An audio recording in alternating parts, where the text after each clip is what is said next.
ఒక అందమైన ఊరిలో చాలా రకాల పక్షులు నివసిస్తూ ఉన్నాయి.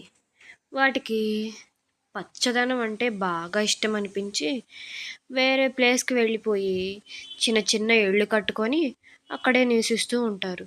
వాళ్ళకి నెమలి అందాలంటే బాగా ఇష్టం.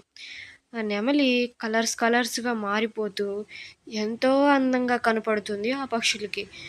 వావ్! ఇంత అందమైన పక్షిని మేము ఇంతవరకు చూడలేదు. నువ్వు అసలు ఎంత బాగున్నావు అంటూ మిగిలిన పక్షులన్నీ దానిని పొగుడుతూ ఉన్నాయి. నువ్వు నిజంగా ఇక్కడ పుట్టిన దానివి కాదు, పైనుంచి దేవుడు నేను కిందకి తనంతట తానే చేసి విసిరేశాడు అంటూ పొగడ్తల్లో ముంచెత్తాయి పక్షులన్నీ. అప్పుడు నెమలంటుంది, అదేం కాదు, నేను ఇక్కడే పుట్టాను, నేను మీలాంటి పక్షినే, కాకపోతే నాకు కన్నులు ఎక్కువగా ఉన్నాయి అంతే అని చెప్పింది నెమలి. అవునా, కానీ నువ్వు చాలా అందంగా ఉన్నావు, చూడటానికి ఎంత ముద్దుగా ఉన్నావు అంటూ పొగుడుతూనే ఉన్నాయి ఆ పక్షులు.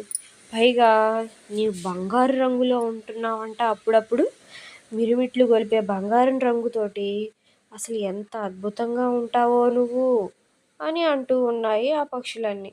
తర్వాత ఇదిగో ఇంకొక అందాన్ని చూపిస్తాను చూడండి అంటూ నెమలి ఒక పక్కకు తిరిగి దాని ఈకలన్నిటినీ వెరైటీగా చూపిస్తూ ఉంది. అలాగా చూస్తూ ఉన్నాయి.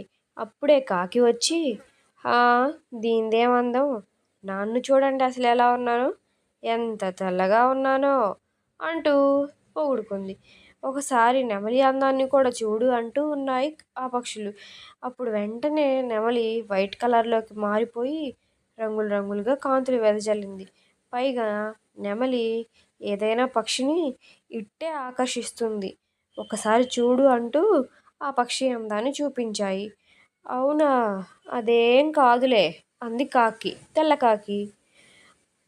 ఎందుకు కాదు అని అంటే, ఏ పక్షికైనా కన్నులు రెండే ఉండాలి, దీనికేంటి వికారంగా ఇన్ని ఉన్నాయి అంటూ దాని కన్నులని ఎగతాళి చేసింది తెల్లకాకి. అవునా, నేనే చాలా అందంగా ఉంటాను అని అంది తెల్లకాకి. అనేసి అక్కడి నుండి వెళ్ళిపోయింది. ఆ పక్షులన్నీ దాని స్టైల్ని దాని పొగరుని తట్టుకోలేక దీనికి ఎలాగైనా గుణపాఠం చెప్పాలి అనుకున్నాయి, ఏదైనా ఆలోచించాలి అనుకున్నాయి. కానీ ఎంతకీ వాటికి ఒక ఐడియా రాలేదు. నెమలి ఒక ఆలోచన చెప్పింది. ఒక పొగరును తగ్గించాలంటే దానికి ఒక పని చేయండి అని చెప్పేసి వాడికి ఒక ఐడియా ఇచ్చింది. అప్పుడు వెంటనే ఆ పక్షులన్నీ అలాగే చేయాలనుకున్నాయి. తెల్లకాకి గారు, ఒక్కసారి బయటికి రండి, మీ అందాన్ని చూసి మేము కూడా మురిసిపోయి మీకు ఒక సన్మానం చేద్దాం అనుకుంటున్నామని చెప్పేసి ఆ తెల్లకాకిని బయటికి పిలిచాయి. అవునా, మీ జ్ఞానోదయం అయిందా, అయితే చేసుకోండి, బాగా చేసుకోండి, నాకు సన్మానం చేయాలంటే అదృష్టం ఉండాలి, బాగా చేసుకోండి అంటూ వాటికి అలాగేనని చెప్పింది. వెంటనే ఆ పక్షులన్నింటినీ ఒక నల్ల పెయింట్ని దాని మీద డబ్బాలు కుమ్మరించాయి. ఆ నల్ల పెయింట్ దారలుగా దాని మీద పడిపోయింది. వెంటనే తెల్లకాకి కాస్త నల్లగా మారిపోయింది. ఏంట్రా ఇది, ఇంత నల్లగా చేశారు నన్ను, తెల్లగా ఉన్న నన్ను ఇంత నల్లగా చేశారు, సన్మానం అని చెప్పారు, ఇదేనా మీ సన్మానం, ఒరే అంట ఒక్కసారిగా అరుస్తూ ఉంది.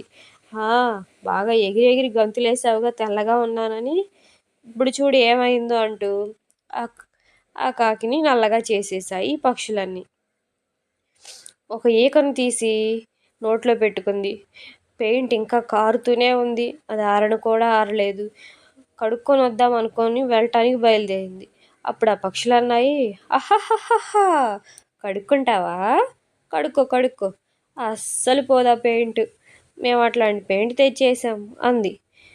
సర్లే, ఏం చేద్దాం, మీకు కుళ్ళు అని చెప్పేసి ఈ నలుపు రంగులో కూడా చూడండి నేను ఎంత అందంగా ఉన్నానో అని చెప్పేసి తన రెక్కలను విప్పింది కాకి. అవునా, సరే సంతోషపడు అంటూ పక్షులన్నీ చెప్పాయి. పిల్లలు ఎప్పుడైనా అందాన్ని చూసి మురిసిపోకూడదు, మనం అందంగా ఉన్నామంటే ఇతరులు చెప్పాలి. మీకు ఈ కథ నచ్చిందా, లైక్ చేసి షేర్ చేసి సబ్స్క్రైబ్ చేసుకోండి.